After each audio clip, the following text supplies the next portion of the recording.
Thank you for joining us in this short interview. Yesterday we had a very nice lecture here about Latin women, or the role of women in Latin music. You entered the musical world in 2009 when you finished conservatory. What's your experience being being female in a male-dominated music world? Desde hace unos años ya, nosotras, las mujeres, hemos como encontrado una manera no de protestar, sino de mantenernos un poco más firmes y presentes, no solo en el ámbito cultural, sino en todos los ámbitos de manera general. I think in the past few years, as women, we have found a way not just to protest, but also to hold a very specific position and to project ourselves also in the cultural field, not only the cultural field, in all different fields.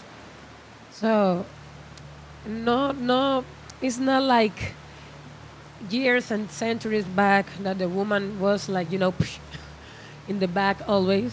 No, now, maybe I don't know how many years, 20, 30, 40 years, the woman, tienen una presencia importante en la sociedad. We have our own position in society. So my generation, I have 32 years old. So when I was child, my family asked, do you want to be musician, artist? And I say, yes. What instrument? I said, percussion. Because, I love rhythm and I love to be independent. La percusión tiene eso. No, tener una independencia sonora, uno de los instrumentos que tiene más diversidad y dependencia sonora en toda la gama de instrumentos musicales. I chose to play percussion because it's the instrument that provides you the greatest autonomy and also variety of songs within all the different types of instruments. Y más allá de ver si tenía una presencia femenina más que otro, yo sentí la libertad de hacer algo que me gustaba de verdad. And talking about women's position, in this case, I had the opportunity to do something that really I liked. And when I know how powerful, qué poderío había detrás de primeramente ser una mujer, segundo, tocar un instrumento tan fuerte, tercero, tener la libertad de tocar el instrumento con conciencia, cantar, bailar, hacer todo lo que uno quiere sin interrupción, ¿sabes? Sin pretensión de que, machismo, feminismo, no. Yo hago lo que siento y lo hago como lo siento. No, I am not pretending to be the best. I play percussion because I love to play percussion. So I am singing because I love sing. I am dance because I love dance. It's not about I am a female, I don't know if I can play this kind of instrument, or maybe the men can play more. No, because I no estoy comparando, I am not comparing. I don't know if my English is okay, I don't speak. Your English is okay. It's The okay. first part was in Spanish, and it said, so it was about the power to be a woman, the power to play a very powerful instrument, the one I liked, and also the power to become aware about it and not making it an issue just about sexism or discrimination, but being able to play, also to dance and to sing the way I want to dance, sing, play.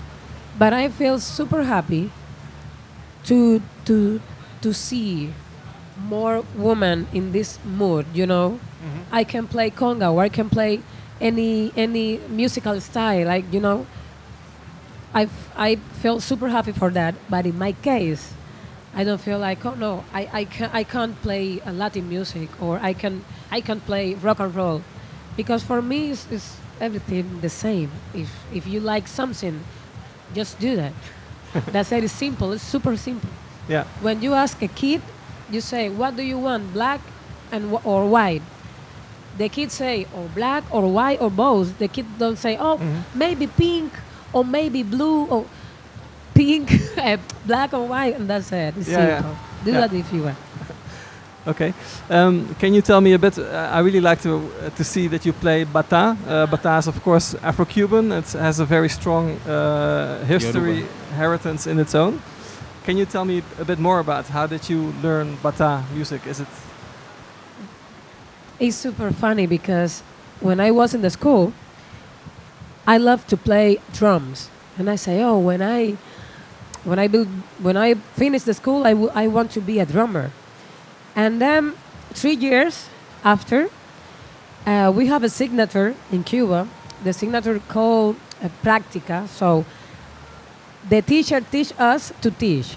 So I had to go to, tuve que ir a una escuela de nivel elemental. In this moment I was in the medium level. So tuve que ir a una escuela de nivel elemental. So we got this subject in order to become a teacher. It's called a practical teaching that gets you to teach in a primary school. So I had to go to a primary school. A enseñar a un muchacho, a un niño más joven que yo, unas clases de percusión sinfónica, específicamente xilófono. And there I had to teach one pupil, somebody younger than me, just one class about percussion in the orchestra, the symphonic orchestra, and that was about the xylophone. But in this moment, this student say, Brenda, I don't want to practice xylophone. Do you know Bata drums? In this moment, I didn't know. And this student, so it came from the student actually? In this moment, I didn't know, and I say, okay, just tell me more about the Bata drums. And he say, okay, come with me, and I will teach you how to play. So the Bata drums are 3 different drums with 3 different sizes. It's a drum family, come from Nigeria. Many centuries back, many. You know? And the more important thing is, you know, the Bata language is like to play and to speak without word, you know? The big one is called Iya. Iya in Yoruba language is called mother. You know, it's the drum mother, the big one. The middle one is Itotele. Itotele is father. And the third one, the small one, is called Okonkolo. So the mother have the responsibility to call and to do that. But imagine something like that with the music language, not the word. Just rhythm and melody in the same drums. It's amazing. The second one has to answer the mother question. And the small one have the responsibility to keep the time, you know, straight. Yeah. So when I feel that for the first time, I say, no way. No way, I need to know more about it. How is possible to speak without word? How I can play 4 hours consecutive, you know what I mean? Yeah. So I had in this moment 16 years old. And after this moment, I was playing and checking and studying, Studying. Yeah. everything about Bata drums. And in Cuba, you know, in Cuba, the Bata drum is parte de la religión Santería. it's part of Abacua, the Santeria No, religion. no Abacua. Santeria. Okay. Abacua is completely different. Okay, I thought. Santería. But in the Santería, the woman can't play Bata drums. You know, it's complicated. But I said, okay, I am Santera already because I need to know everything about Bata, everything about Santería, because if I love something, I need to know. Yeah. Si yo amo algo, necesito saber de dónde viene, por qué, cuáles son las partes bonitas, cuáles no. When I love something, I really need to know where it comes from, what are the positive sides of it. So I said, okay, I would love to be in the religion. I am Santera already, but you know, exists many things I don't, no me siento cómoda There are also things I feel uncomfortable about being part of it. about feminism and religion, machismo y religión. For example, about sexism in religion. Yeah. But I am not, you know, I don't know how to say, yo no soy como juez para juzgar. But who am I? I'm not any judge to have a definite opinion about it. I am a simple human that's in love to the Bata drums and in love to the energy around the universe and Santería because I believe yo tengo creencias a mi forma. Because I believe in this religion, in fact, belief. But imagine the woman can't play bata in the religious ceremony, but in the stage, I can. And Yeah. I said, okay, Let's do it. I have an opportunity. Yeah. I have an opportunity. So I will play bata for everybody. Maybe not for the orichas, but for everybody I can. For myself I can. So Wow. my career started for bata group. Yeah, yeah. And I think also when I read about how your career develops, you play also a lot with jazz musicians. Afro-Cuban percussion music has a very strong connection with jazz. Why is that? What makes it so perfect for jazz? You know, I think because jazz, Afro-Cuban, and all music come from the root. Same root. Yeah, yeah. I think everything is the same thing. You know, classical music is a little more, ¿cómo puedo decir? La música clásica es como más sofisticada. Pero the classic music comes from folklore. The beginning was the folklore, you know. Yeah, yeah, yeah. So folklore is the first step. And you know, for me, what is folklore? When you feel something and you do that. Yeah, Because it's the natural stuff. Natural. You don't have any instrument. You feel the music and you say, hey, I like it. Yeah, yeah, yeah. And maybe in this moment, this is one basic rhythm for some, maybe, you know, polka. How burn the polka. Maybe someone in this moment say, okay. And this was the beginning, you know? So for me, the folklore is the first thing you feel about any energy of Yeah. music. Sorry, my English is too bad, but No, it's quite good. It's quite good. I am trying. I speak Spanish. Sorry. Well done. No, it's quite good. So tonight we're gonna close the evening with a big descarga.